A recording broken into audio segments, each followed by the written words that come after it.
Assalamualaikum warahmatullahi wabarakatuh. Bismillahirrahmanirrahim. Alhamdulillahi rabbil alamin. Wa bihi nasta'inu ala umuri dunya waddin. Wassalatu wassalamu ala sayyidil mursalin Sayyidina Muhammadin wa ala alihi wa sahbihi ajma'in. Allahumma salli ala nuril anwar wa siril asrar wa tiryakil aghyar wa miftahi babil yasar Sayyidina Muhammadin al-Mukhtar wa alihi al-adhar wa ashabihi al-akhyar adada ni'amillahi wa ifdalih. Yang saya hormati, yang saya muliakan para alim ulama, para kiai, para habaib, wabil khusus pimpinan Majlis Ta'lim Qalbun Salim, Fadilatul Ustadz Al-Mukarram wal Muhtaram Al-Ustadz Naim Mukhtar bersama keluarga besarnya. Juga tidak tertinggal Bapak Haji Andi beserta jamaahnya, para asatid, para kiai yang sama-sama kita hormati dan mudah-mudahan dimuliakan oleh Allah Subhanahu wa ta'ala. Malam ini duduknya kita di majelis ini untuk manusia yang sangat diistimewakan oleh Allah. Duduknya kita di tempat ini bukan untuk manusia biasa, tetapi untuk manusia yang sangat dimuliakan oleh Allah, yaitu junjungan kita Nabi besar Muhammad sallallahu alaihi wasallam. Maka oleh karena itu saya harapkan setiap diundang maulid, duduklah yang sopan. Hargai guru yang menyampaikan tausiah. Karena di hadapan kita ada junjungan kita Nabi Muhammad sallallahu alaihi wasallam. Karena setiap tempat yang dibacakan riwayat hidup Nabi Muhammad, maka tempat itu dihadiri oleh Nabi Muhammad sallallahu alaihi wasallam. Sebagaimana dikatakan oleh Imam Jalaluddin Asyuyuti rahimahumullah, "Ma min baitin quri'a fihi maulidir rasul illa wa haffathumul malaikah wa mutawafuna bin nur." Apabila di satu tempat, terlebih-lebih majlis taklim, pondok pesantren, masjid, dibacakan riwayat hidup Nabi, apakah maulid tiba, maulid azab, maulid berjanji, syaraful anam, maulid simtudurar, maka tempat ini dipadati oleh malaikat. Malaikat yang kita kenal 10, tetapi malaikat itu jumlahnya ribuan. Datang ke tempat ini untuk apa? Untuk mengantar kekasih Allah, yaitu Nabi Muhammad sallallahu alaihi wasallam. Saudara-saudara hadirin yang saya hormati, Majlis Taklim Qalbun Salim artinya majlis taklim hati yang selamat. Nanti di akhirat yang namanya anak gak ada manfaatnya, namanya harta tidak ada gunanya, tetapi yang berguna orang yang datang dengan hati yang selamat. Hati yang selamat adalah hati yang bersih daripada syirik, bersih daripada kufur, bersih daripada kemunafikan, bersih daripada penyakit hasud, bersih daripada penyakit sombong, bersih daripada penyakit riak dan ujub, bersih dari semua penyakit hati. Penyakit hati ini lebih kronis daripada penyakit tumor, lebih bahaya daripada penyakit kanker. Kalau ada di antara kita, na'udzubillah, misalkan andai kata ada yang meninggal dunia terkena penyakit tumor atau penyakit kanker, dia sabar, dia ridho, ini penyakit datangnya dari Allah, insya Allah matinya husnul khatimah. Karena itu penyakit membersihkan dosa. Tetapi kalau ada di antara kita, na'udzubillah, meninggal dunia membawa penyakit hati, ini yang menyebabkan amal kita tidak diterima oleh Allah Subhanahu wa ta'ala. Mungkin kita sering membaca qasidah, terutama jamaah hadrah, ala yallah binadra minal ainir rahimah tudawi kullama bi min amradin sakimah. Ya Allah yang maha memandang, ya Allah yang maha melihat, lihatlah aku dengan pandangan rahmatmu dan sembuhkan aku obati aku daripada penyakit yang sangat kronis. Apa itu penyakit kronis? Penyakit kronis menurut Imamul Haddad ada 4 perkara. Yang pertama, at-takabur, asyirku billah, menyekutukan Allah, menyembah selain dari Allah. Ada yang ngaku percaya kepada Allah tapi masih percaya dengan selain daripada Allah. Yang kedua, at-takabur, sombong. Sombong ini bahaya. Sombong ini bukan milik manusia. Sombong ini mutlak hanya milik Allah subhanahu wa ta'ala. Yang kedua, al-hasad, dengki. Gak boleh lihat orang senang dia sakit hati. Yang ketiga, riya. Apa-apa kepengen dilihat orang, apa-apa pengen dipuji orang, apa-apa pengen dinilai orang. Memberi kalau nggak ada imbalannya nggak mau. Apalagi sebentar lagi memasuki tahun 2024, musim pejabat memberi bagian-bagian hadiah-hadiah ke masjid-masjid, pesantren-pesantren, tujuannya supaya menang. Nanti kalau kalah karpetnya dibawa pulang, pemberiannya dibawa pulang. Banyak nggak yang begitu? Ini namanya tidak ikhlas. Orang berbuat amal soleh tidak ikhlas atau riya, kepengen dipuji oleh seseorang, kata Imam Ghazali, satu kali kita bersikap riya, 70 tahun amal kita dihapus oleh Allah subhanahu wa ta'ala.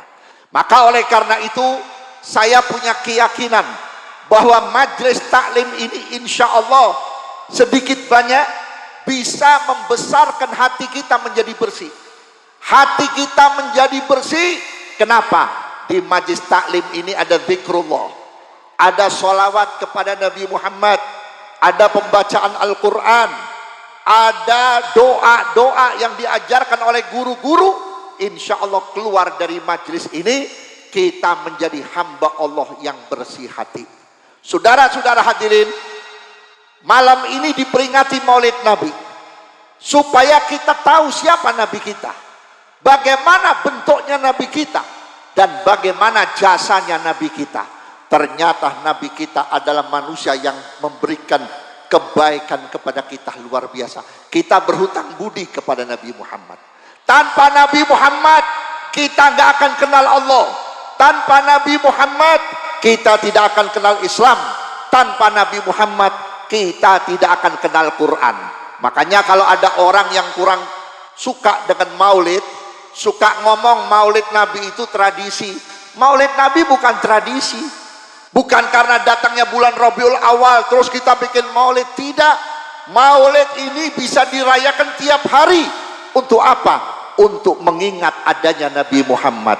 Lihat Nabi Muhammad berjuang, berdakwah, tujuannya cuma satu, supaya kita menjadi umat yang selamat dunia wal akhirah. Ibu-ibu, bapak-bapak, kalau saya mau cerita tentang perihal Nabi Muhammad, waktunya sangat panjang. Satu saja, kalau kita bukan umat Nabi Muhammad, mungkin kita susah untuk bertobat akan dosa kita. Lihat umat Nabi Musa, hanya gara-gara mancing di hari Sabtu dikutuk jadi monyet, jadi babi. Umat Nabi Muhammad tiap Jumat mancing, nggak sholat Jumat, nggak jadi babi, nggak jadi monyet. Kenapa? Ada doanya Nabi Muhammad. Berapa banyak umat-umat yang berbuat maksiat, dihancurkan buminya oleh Allah. Ada yang ditenggelamkan, ada yang dikubur hidup-hidupan. Tapi umat Nabi Muhammad dari zaman Rasulullah sampai detik ini berbuat maksiat, masih diberi kesempatan untuk bertobat kepada Allah. Sehingga Allah berfirman dalam hadis qudsi, ya ibadi kullukum tukhti'una bil laili wan nahari wa ana aghfiru dunubakum fastaghfiruni aghfir lakum. Hai hambaku, sesungguhnya kamu siang dan malam selalu berbuat dosa kepada aku. Mintalah ampun kepada aku, pasti aku ampuni. Saudara-saudara hadirin, ketika Nabi Muhammad berdoa, ya Rabb, berikan kebebasan kepada umatku untuk bertobat, Allah jawab, aku akan berikan kesempatan umatmu bertobat 1 tahun sebelum meninggal. Jangan ya Allah, umatku pasti digoda oleh setan atau iblis, dan umatku akan berbuat maksiat. Kalau begitu 1 bulan, jangan ya Allah. Kalau begitu 1 minggu, jangan ya Allah. Kalau begitu 1 hari, jangan ya Allah. Kalau begitu 1 jam sebelum meninggal, jangan ya Allah. Kalau begitu, hai kekasihku Muhammad, jangan kamu tawar lagi. Aku beri kesempatan umatmu tobat sampai roh ada di tenggorokan. Kalau roh sudah di tenggorokan, aku tidak terima tobatnya. Tapi kalau roh masih ada di perut, pasti aku terima tobatnya. Ini karena siapa? Karena Nabi Muhammad Sallallahu Alaihi Wasallam. Maka oleh karena itu, saya berharap setiap kita hadir maulid Nabi, pertama niat, ya Allah, saya niat mohon ampun kepadamu ya Allah, supaya saya keluar dari majlis maulid ini diampuni dosa saya ya Allah. Yang kedua, jangan lupa kenalkan anak-anak kita laki atau perempuan kepada Nabi Muhammad. Ini merupakan kewajiban bapak, kewajiban ibu untuk mengenalkan anak kita kepada Nabi Muhammad. Kalau anak kita nggak kenal Nabi Muhammad, bagaimanapun anak kita bakalan menyakiti hati orang tua. Saya mau cerita sedikit.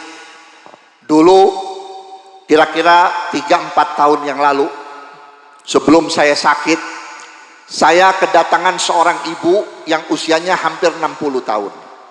Dia bilang, Habib, saya punya anak laki-laki 1. Ketika umur 7 tahun suami saya meninggal dunia.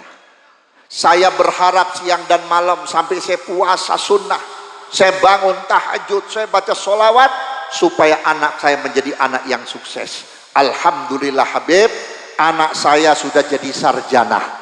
Bahkan anak saya sekarang kerja di Jakarta tahun 2016, gajinya 5 juta. Alhamdulillah sekarang dia beli rumah yang cukup mewah di mana Bogor. Saya sebagai seorang ibu pengen menyaksikan anak saya bahagia atau tidak. Saya dari kampung Habib, saya datang naik mobil angkutan umum 2-3 kali, turun dari mobil angkutan umum sampai depan perumahannya nggak ada motor, nggak ada ojek, nggak ada becak. Saya jalan kaki Habib. Saya ingat anak saya doyan kue ini saya bikinin, anak saya doyan sayur ini saya bikinin. Begitu sampai depan rumahnya, anak saya berdiri bersama tetangganya. Lalu tetangganya berkata, Bang, itu ada ibu-ibu dari tadi ngeliatin abang, barangkali keluarga abang. Begitu nengok, apa kata anaknya? Oh, itu pembantu saya. Tidak kuat saya Habib, terpukul hati saya Habib. Saya buang itu yang namanya masakan dan makanan untuk anak saya, pulang dengan keadaan lemes Habib. Kira-kira menurut Habib bagaimana? Saya jawab, mohon maaf sebelumnya Bu, sebetulnya anak ibu nggak salah, yang salah ibu. Loh, kok Habib nyalahkan saya? Iya, coba kalau dari kecil dibawa ke pesantren, dibawa ke madrasah diniyah, mau jadi apapun nggak bakal kurang ajar sama orang tua, nggak bakal sombong, nggak bakal angkuh, nggak bakal sok. Kenapa?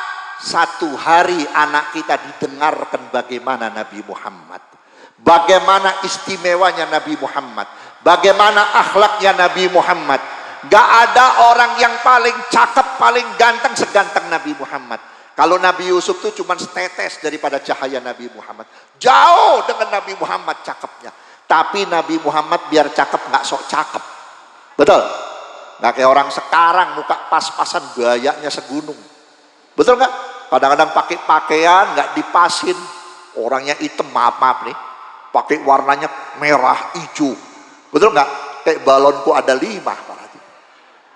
Nabi Muhammad cakep, tidak ngerasa cakep, dan tidak ada orang yang sholatnya lebih hebat dari Nabi, tidak ada orang yang ibadahnya lebih hebat dari Nabi.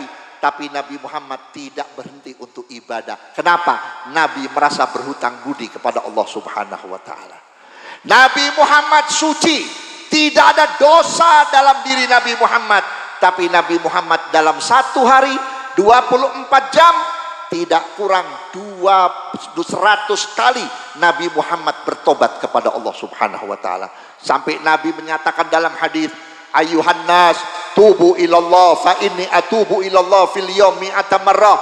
Hai sekalian manusia, tobat kamu kepada Allah, sesungguhnya aku dalam 1 hari tidak kurang 100 kali aku bertobat kepada Allah. Maka oleh karena itu diadakan maulid ini buat nyocokin ke badan kita. Cocok gak akhlak kita sama Rasulullah? Cocok gak kepribadian kita kepada Rasulullah? Kalau anak kita dikenalkan Nabi Muhammad, insya Allah ibu meninggal dunia, bapak meninggal dunia dalam keadaan tenang. Kenapa? Amalnya seorang anak bakal menyelamatkan orang tua dalam kubur. Kalau tetangga maaf paling doain kita 7 hari, 40 hari. Itu kalau yang mati punya duit. Kalau yang mati bokeh, yang tahlil tahu sendiri, 3 kali kulhu bubar. Betul nggak? Tapi kalau ibu bapak meninggalkan anak yang soleh, anak yang solihah, begitu ibu masuk kubur, bapak masuk kubur, anaknya baru niat mau ambil wudhu udah dapat pahalanya. Anaknya baru takbiratul ihram, Allahu Akbar, udah sampai pahala sholat kepada ibu bapaknya. Bahkan nanti ketika anak kita dibangkitkan dari kubur nanti, pertama yang dilihat oleh anak kita bukan siapa-siapa, lihat emaknya nangis, lihat bapaknya nangis. Kenapa nangis? Gak kuat merasakan panasnya matahari, karena matahari sudah nempel dengan kepala kita. Sehingga anak kita berkata, ya Rabb, ya Allah, kalau ada amal yang kau terima, tolong ambil sedikit. Kalau ada amalku yang kau terima, tolong ambil sedikit, berikan kepada ibu bapakku ya Allah. Yang penting ibu bapakku jangan tersiksa. Orang tua kurang amal, ibu bapak kurang amal, tapi punya anak yang amalnya luar biasa, bisa ditutupin kekurangan orang tua. Tapi sebaliknya, ibunya amalnya banyak, bapaknya amalnya luar biasa, tapi meninggalkan anak yang tidak baik.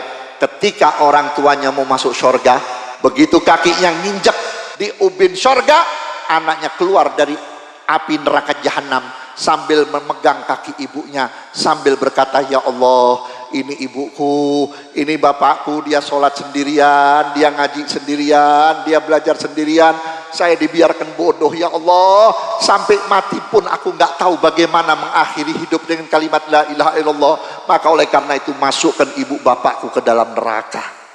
Makanya saudara-saudara hadirin, saya ingatkan di mana-mana, kalau ada orang tua di zaman sekarang nggak bisa ngedidik anak, nggak usah pusing, nggak usah takut. Tinggal kita antar anak kita ke madrasah, tinggal kita antar anak kita ke guru ngaji, kita tinggal antar anak kita ke pondok pesantren. Setelah diantar, perhatikan guru-gurunya. Zaman saya, zaman ibu-ibu yang usianya 50 tahun ke atas, itu sebelum kita kenal pesantren, kenal madrasah, orang tua sendiri yang ngajarin Quran. Betul nggak? Tiap maghrib dijewer, dicubit, disentil. Begitu anaknya sudah khatam juz amma, baru diantar ke guru ngaji. Kalau yang perempuan diantar oleh ibunya, kalau yang laki diantar oleh bapaknya. Setelah diserahkan kepada guru ngaji, ibu bapaknya pulang. Mulai besok ada pembelian rokok, kembalinya ditaruh di bawah baju. Sebulan dimasukkan di amplop, dititipkan kepada anak-anak, tolong ya nitip nih buat nambahin bayar listrik. Dulu ibu-ibunya juga begitu, tapi sekarang beda. Kembalian belanja buat nambahin beli kalung, buat nambahin beli gelang, sampai makan aja buat anaknya masih dikorupsi. Dikasih 100.000, sarapannya kerupuk kecap, kerupuk kecap. Begitu ada kenaikan, anaknya nggak naik, dimarah-marahin gurunya. Betul nggak? Diserang gurunya. Padahal memang anaknya bodoh, kurang vitamin. Kenapa? Diirit hanya untuk kesenangan. Maka oleh karena itu saya berharap lewat majlis taklim Kolbun Salim, mungkin di sini ada pondok pesantrennya, mungkin di sini ada madrasah diniyahnya, bawa anak-anak kita untuk apa? Untuk bekal kita nanti di kubur. Ibu-ibu, bapak-bapak, walaupun ibu meninggal dunia, tetangga berziarah, keluar orang lain mendoakan kita, tetap orang yang meninggal dunia butuh doanya anak yang soleh. Percaya nggak? Percaya nggak? Kalau nggak percaya silakan mati malam ini. Pasti ya dia akan menunggu doanya. Sekarang lihat anak-anak kita. Sekarang benar yang dikatakan oleh Ki Manarul tadi. Anak sekarang sudah nggak menghargai kepada orang tua. Ayo kita baca doa birrul walidain. Apa jawabnya? Gampang, itu biasa di sekolahan. Itu doa sekolahan. Betul nggak? Padahal itu doa birrul walidain, Rabbi firli wali walidayya, luar biasa. Ada orang tua, ibu atau bapak, diseksa oleh Allah dalam kubur sampai hancur tulang belulangnya, diinjek-injek oleh malaikat. Tiba-tiba malaikat tidak menyiksa lagi. Sampai orang tua kita bertanya kepada malaikat, limadza ma tu'adzibni? Kenapa kau tidak siksa aku lagi? Apa jawab malaikat? Anakmu tadi subuh, selesai sholat subuh, membaca Robbi firli wali walidayya warhamhuma kama rabbayani shaghira, sehingga aku dilarang oleh Allah menyiksa kamu sampai hari kiamat. Yang hadir malam ini, kalau ada bapak yang meninggal, ibu yang meninggal, anaknya hadir di majlis ini, kebagian. Kebagian apa? Kebagian barokah dari maulid. Kenapa? Dari tadi kita diajak membaca sholawat kepada Nabi Muhammad SAW. Imam Hasanul Basri pernah memerintahkan muridnya mencari kuburan di atas 500 orang. Dicari kuburan di atas 500 orang. Setelah itu masuklah engkau, ucapkan salam kepada ahli kubur, dan kau ucapkan Allahumma sholli ala Sayyidina Muhammad wa ala ali Sayyidina Muhammad 1 kali. Setelah dilakukan oleh muridnya, muridnya kembali ke rumah gurunya, penasaran, apa ini dan untuk apa? Muridnya bertanya kepada Imam Hasanul Basri. Imam Hasanul Basri itu seorang tabi'in di bawah sahabat, memiliki karomah yang luar biasa, sehingga Imam Hasanul Basri bisa melihat orang disiksa di luar negeri. Ada orang disiksa di kuburan luar negeri, dia tahu. Sehingga Imam Hasanul Basri ditanya oleh muridnya, guru, saya sudah laksanakan, saya ziarah ke satu kuburan yang cukup banyak, bahkan di atas 500 orang yang sudah dikubur di situ. Lalu kau perintahkan aku baca sholawat, aku sudah baca sholawat. Apa maksudnya? Kamu tahu, ketika kamu mengucapkan Allahumma sholli ala Sayyidina Muhammad wa ala ali Sayyidina Muhammad, 500 orang yang diadab oleh Allah dalam kubur tidak diadab lagi sampai hari kiamat. Malam ini kita berapa sholawat yang kita baca? Ya Rabbi sholli ala Muhammad, Ya Rabbi sholli alaihi wasallim. Jumlahin berapa? Kita baca Ratibul Haddad, Allahumma sholli ala Muhammad, Allahumma sholli sallim, sudah sampai kepada orang tua kita. Makanya yang datang ke tempat ini bukan cuma kita saja yang dapat bahagia, yang paling jelas orang tua kita di dalam kubur. Mudah-mudahan kita mendapat berkah dari Rasulullah, orang tua kita juga dapat berkah dari Rasulullah, dan kalau kita nanti meninggal dunia dalam keadaan husnul khatimah, bisa meninggalkan anak yang soleh dan solihah. Kurang dan lebihnya mohon maaf. Assalamualaikum warahmatullahi wabarakatuh.